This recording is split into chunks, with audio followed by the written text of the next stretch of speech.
Sachplakat. The origin of the modern poster, this German style from the early 1900s, was a revolution in simplicity.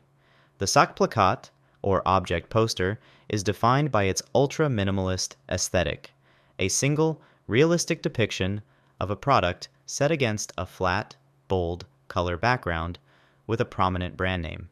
During World War I, this commercial style was adapted for propaganda, with posters showing a single object like a steel helmet or a naval shell to sell war bonds, using consumer desire to fuel the war effort. Call to duty. This was the style that invented the modern propaganda poster. Responding to the crisis of World War I, governments used traditional illustration to make a direct, emotional appeal to their citizens. The aesthetic is characterized by its realistic, often painterly, quality and its simple, powerful messaging.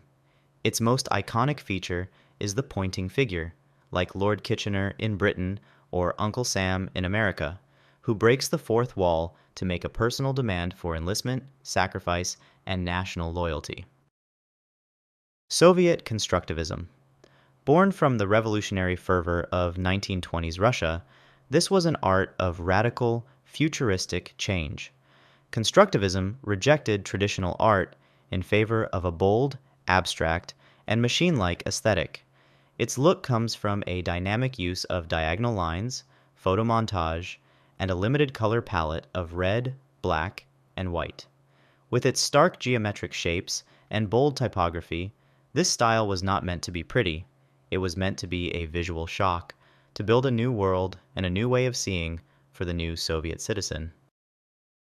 Fascist Monumentalism. The propaganda of the Nazi and Italian fascist regimes was a style designed to project absolute power and idealized purity. The aesthetic is a cold, monumental classicism featuring heroic figures of soldiers and workers that look like statues. Posters centered on a single, powerful symbol like the swastika or on the quasi-religious figure of the leader. The typography was often heavy and traditional, visually linking the modern regime to a mythic imperial past. Spanish Civil War. The Spanish Civil War was a fierce battleground for artists, producing two opposing styles. The Republican side pioneered the use of stark, political photomontage, combining photographs with bold, diagonal typography to create a sense of urgent, modernist realism.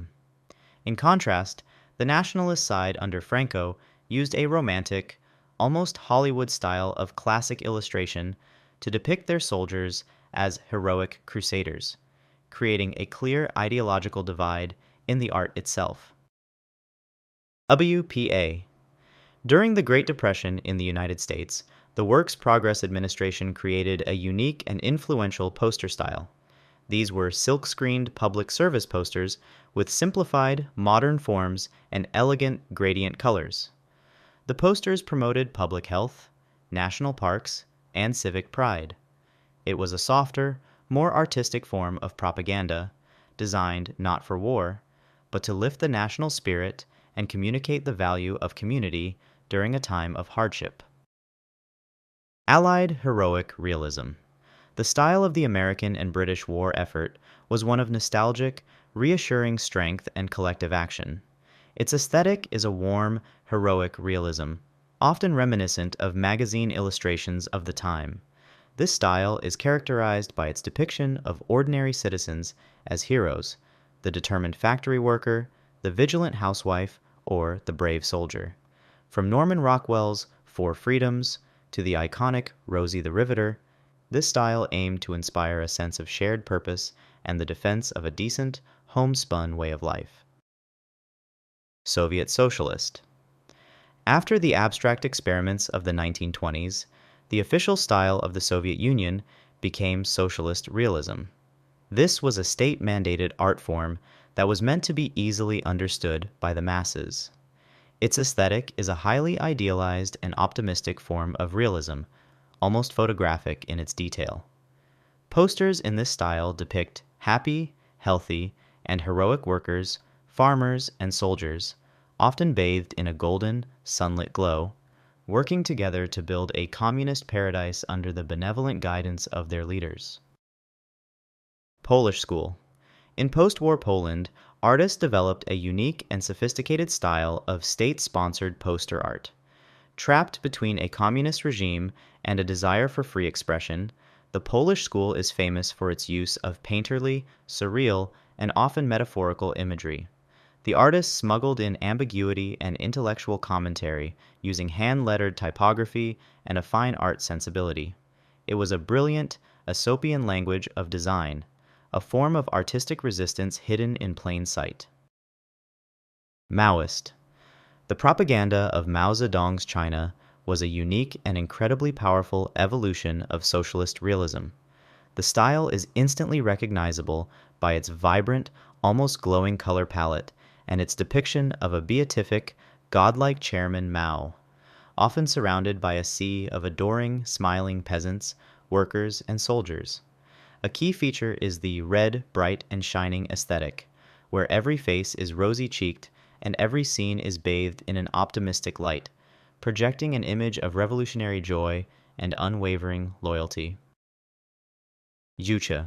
The propaganda of North Korea is a highly controlled style that has evolved its own unique look. It is an art of hyper-idealism, where the leaders are depicted as benevolent, godlike parents to the nation. The aesthetic features immaculate, smiling masses of soldiers and workers, often set against a backdrop of grand monuments or technological achievements. The use of saturated, bright colors and flawless execution creates a vision of a perfect, orderly, and devoted society. Psychedelic Counter-Propaganda. In the 1960s, a new style of poster emerged in the West that was not for the state but against it. Psychedelic art, with its vibrating colors, melting, illegible typography, and surreal imagery, became a form of counter-propaganda, used to promote anti-war rallies, rock concerts, and a rejection of mainstream values. It was a visual language of protest and a powerful symbol of the counterculture. Iranian Revolutionary. The Iranian Revolution of 1979 and the subsequent war with Iraq produced a powerful and unique style of propaganda. It is an art of martyrdom and religious fervor. The aesthetic is defined by its dramatic use of photomontage, bold, expressive calligraphy, and a rich vocabulary of symbols, particularly the color red for martyrdom and images of hands and fists. The posters often feature the portraits of soldiers and Ayatollah Khomeini, blending modernist graphic design with traditional Shia iconography. Third World Revolutionary. This is the graphic language of anti-colonialism and revolution that flourished in places like Cuba, Vietnam, and Palestine in the 1960s and 70s. Often produced with limited resources, its aesthetic comes from the use of bold, simplified symbols, silkscreen printing, and vivid, flat colors. The style is characterized by its powerful and direct imagery: the raised fist, the broken chain, the guerrilla fighter with a rifle. It is an art of solidarity and resistance, designed to be quickly understood and reproduced. Cold War Paranoia. The American propaganda of the early Cold War was an architecture of fear. This style was designed to stoke public anxiety about the threat of communism, nuclear war, and internal subversion. The aesthetic is often dark and menacing, using the visual language of film noir and horror movies. Posters from this era feature shadowy communist figures, looming mushroom clouds, and patriotic symbols being threatened by a creeping red menace, all designed to create a powerful sense of us versus them. Public health campaign. Not all propaganda is about war or ideology.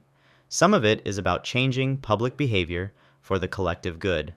This style, used for everything from anti-smoking campaigns to AIDS awareness and COVID-19 safety, is defined by its need for absolute clarity.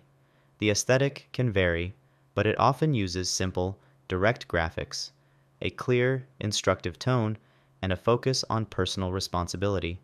It is the art of persuasion in the service of public health, using design to inform, warn, and save lives. Modern. In the 21st century, the propaganda poster has evolved. The new style is the digital meme and the social media infographic.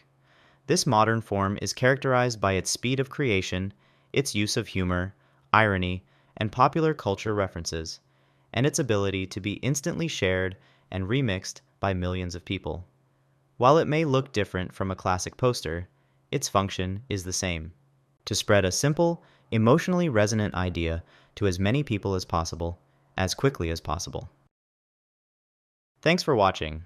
Which of these propaganda poster styles do you think was the most powerful? Let me know in the comments down below. Also, remember to like and subscribe if you enjoyed this video.